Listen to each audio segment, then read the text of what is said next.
Publishing in open access can sometimes feel like you're navigating a minefield.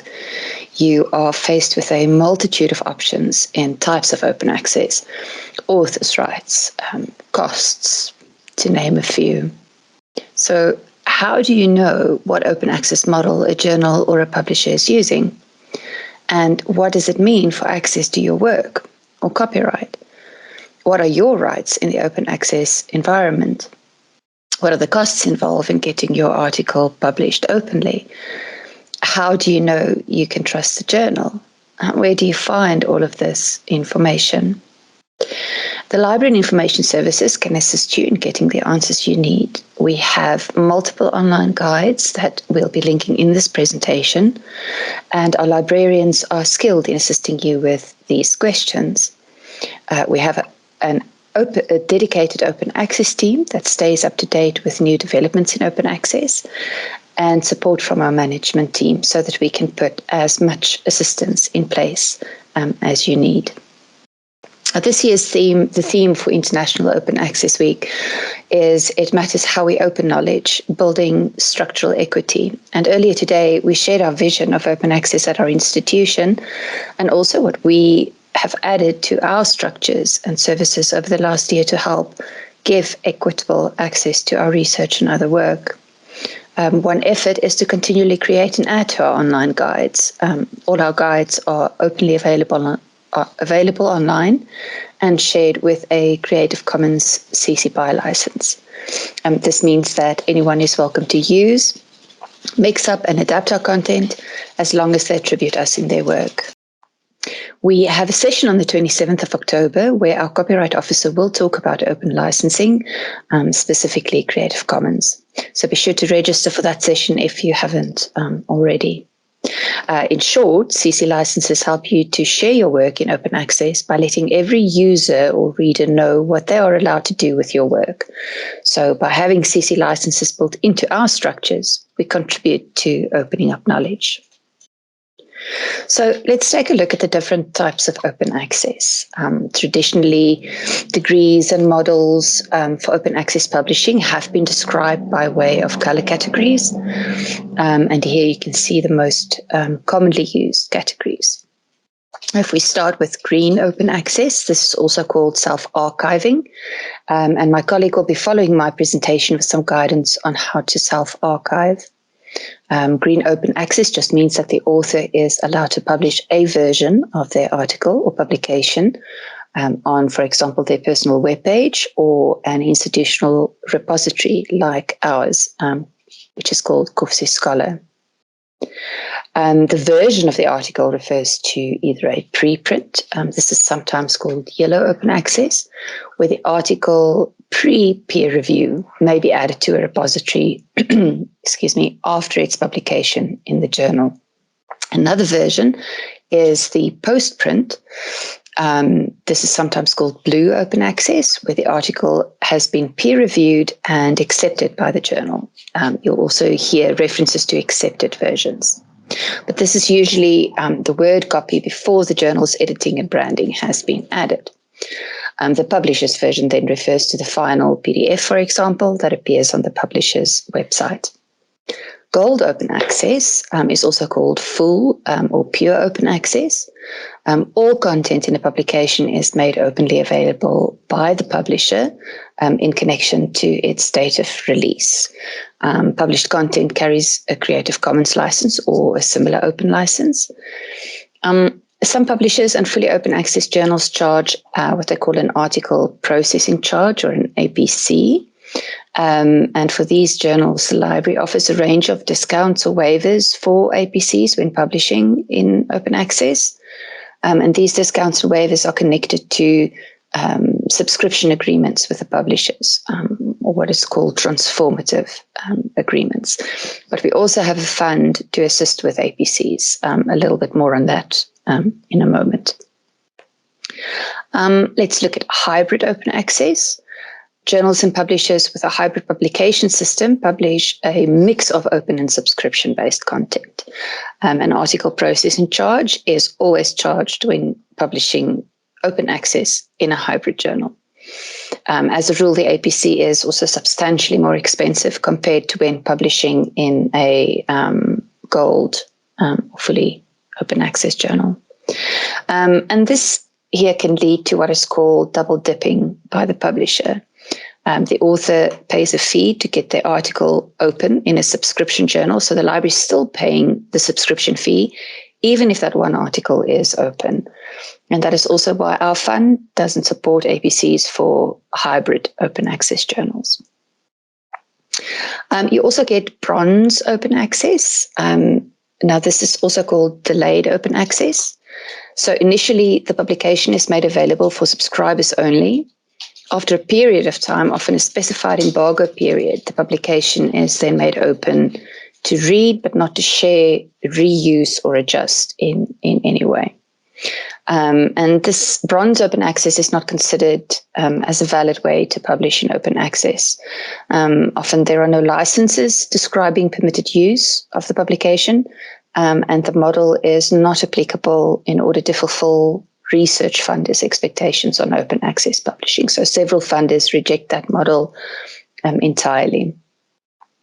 So the colour system has proven to be unclear in a way to describe open access, and it's also been too possible for various parties to stretch the boundaries and definition of these categories, as well as just inventing their own.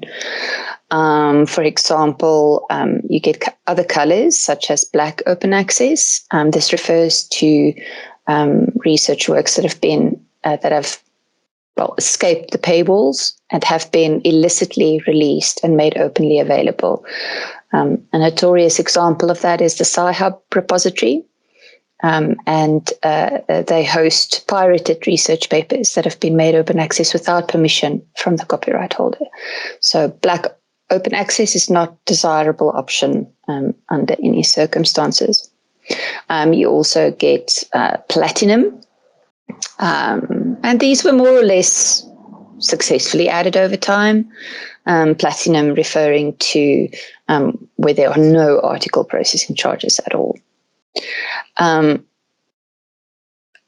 Some good advice would be, if the model where you're going to publish is unclear, it's better to primarily base your decisions on the type of license that is used by the publisher or journal and by the content of the author agreements. But the colour system is still in use as a tool to distinguish the different models on a general level. For example, when describing the publishing model of a set of journals. And it's also used to conceptualize different business models for open access. So what does this mean for you as an author? Why is it better to opt for a fully open access journal where content is distributed with a license? And why will you have more rights when you do it that way? So let's start with who is an author. Now, for the purpose of copyright law, an author is anyone who creates original expressions in a fixed medium, like a book, a journal article, computer software, photographs, artworks, many other creative works. And the creator of those works, of the expression, is the author and holds the copyright from the moment of creation. Now, as the author of a work, you are the copyright holder unless and until you transfer the copyright to someone else in a signed agreement. Your copyright, what does your copyright give you? So it gives you the right to reproduce. That's the right to make copies of a protected work, photocopies, online copies. It gives you the right to distribute. That's the right to sell or distribute copies of the work to the public. It gives you the right to create adaptations. This is also called derivative works, for example, translations. And the right to prepare new works based on the protected work. It also gives you the right to display or to perform the work publicly, such as a stage play, or to display your work in the public. And it gives you the right to authorize others to exercise any of these rights. So this is a bundle of rights that allows the copyright owner to be more flexible when deciding how to realize commercial gain from the underlying work. So the owner may sell or license any of those rights. Our authors are typically asked to sign legally binding contracts, such as a publication agreement or a copyright transfer agreement. Both of these are legally binding contracts, usually transferring ownership of copyright to the publisher, who then determines how you may use your own work. So by transferring your rights to a publisher, you will lose some or usually all of the above rights. And scholars who sign away all of the rights are allowed to use their own work under the fair use provisions in copyright law, just like any other user. But with open access, you get a more balanced approach. So authors retain the rights they want. They can use and develop their own work without restriction. It increases access for education and research because it's open. An author's paper, an author receives proper attribution when their work is used. And if they choose, they can deposit their work in an open online archive, website, repository, where it will be permanently and openly accessible. Publishers in this agreement obtain a non-exclusive right to publish and distribute a work and receive a financial return. So this is also where article processing charges comes in, where it helps with the sustainability of a journal that depended on subscriptions, for example. The journal also receives proper attribution and citation as the journal of first publication. And the journal has the right to migrate the work to future formats and include it in their various collections. So the publishers still get what they need, and the authors get more. An easy way, an easy way to determine a publisher or a journal's open access policy is to visit Sherpa Romeo. This is a database of publishers' contracts and copyright agreements, and the sharing that they allow. But the next presentation on self-archiving will provide a little more detail on this. Now, we've mentioned article processing charges a few times, APC for short. As I mentioned just now, it's one way to make open access possible, open access being a way to give equitable access to information. And APCs is when you charge a fee for publication instead of a subscription for readers. So this does put more of a burden on authors and institutions. And one way that institutions address this is to negotiate the transformative agreements that I mentioned with publishers, where authors get a discount or a waiver for publishing in the journal when a library subscribes to the publisher's content. The University of the Free State, for example, has an agreement with Cargo publishers, where our subscription to Cargo content includes vouchers that we can give to authors to publish in their open access journals. Authors can also request a payment for APCs from their research funder, budgeted for in their application. You know, especially since many funding organizations have now adopted policies that make open access mandatory. There's a Sherpa Juliet database that has information about funders' open access requirements as well. So always ask your funder if APCs may be included in your funding.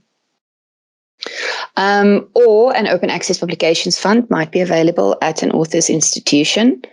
At our Library and Information Services, we now provide funding via an open access publications fund, OAPF for short, for eligible researchers at our institution, subsidizing up to 25,000 Rand of APCs levied by an open access publisher per article.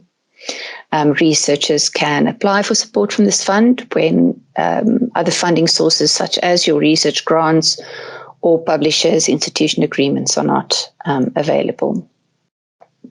The fund is limited, so there's no guarantee that every application will be successful. Authors may apply on or before submission of their article to a journal during the process. If you apply before you submit your article or before it's been accepted, then funds will be reserved for a reasonable period. And we do understand that a reasonable period would be different for different publishers or subject areas. Once your article has been accepted, then on receipt of the publisher's invoice, the funds contribution will be transferred to the relevant faculty or department, or unit, or research incentive entity. The fund covers fees associated with open access publishing only, so it does not cover any additional charges beyond the APC. Those charges should be met by the author, the funder, the faculty. And the fund does give preference to interdisciplinary research, but it's not exclusively for interdisciplinary research. Who may apply? So eligible authors are faculty, academic staff, and researchers, postdoctoral fellows, and postgraduate students when they publish in collaboration with a permanent academic staff at the university. At the moment, research fellows are excluded, but authors from non-academic divisions publishing as UFS affiliates may also apply. It's just very important that the author's affiliation with the University of the Free State must be indicated in the final publication.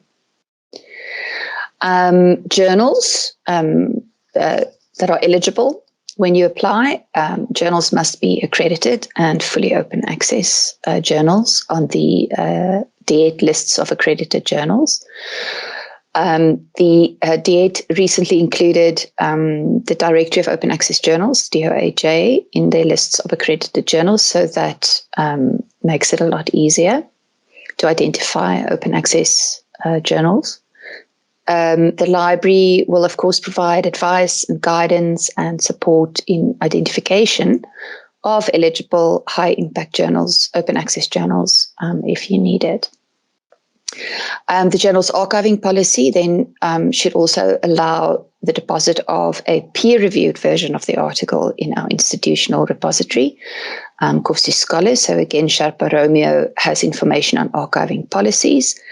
And once it has been published, the applicant has to send us a copy of the article for deposit.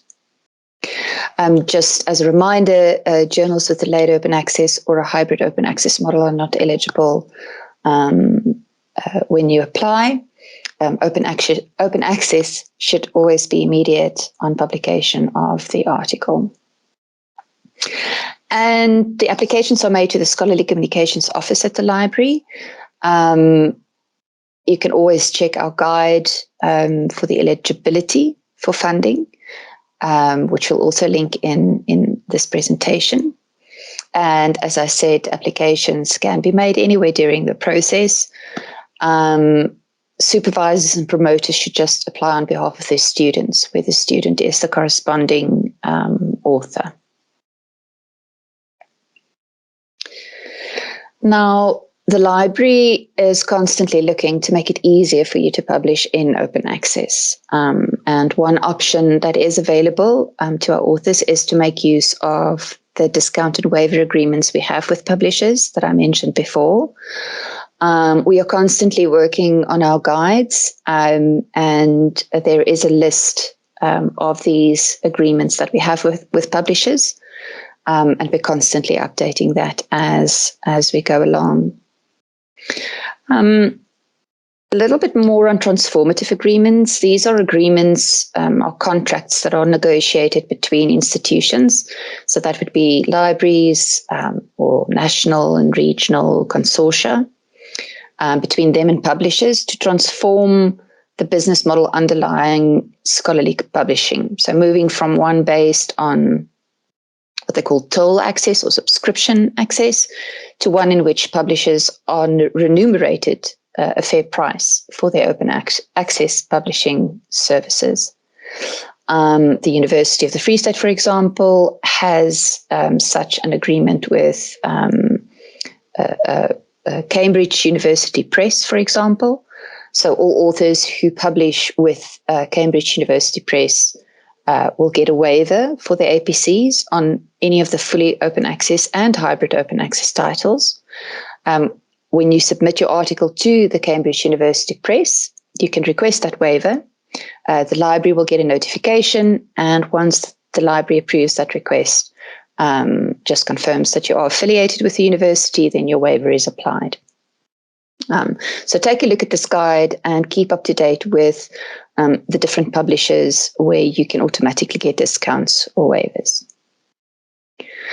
But then apart from the costs associated with open access, it can also be difficult to find and select an open access journal that is perfect for your work and that is accredited. So we try to give you the tools and lists of open access journals from specific publishers as they become available. You will see on our guide a list, for example, of Springer Nature's fully open access journals for a specific year, and also some journal finders or selectors where you can add your title and your abstract of your article in this tool, this finder or selector, and it will match your article with suggested journal titles. We've linked all of the resources that we've spoken about on this slide, but be sure to visit our open access guide regularly for updates as well. I want to thank you for your time, and we are always available for questions.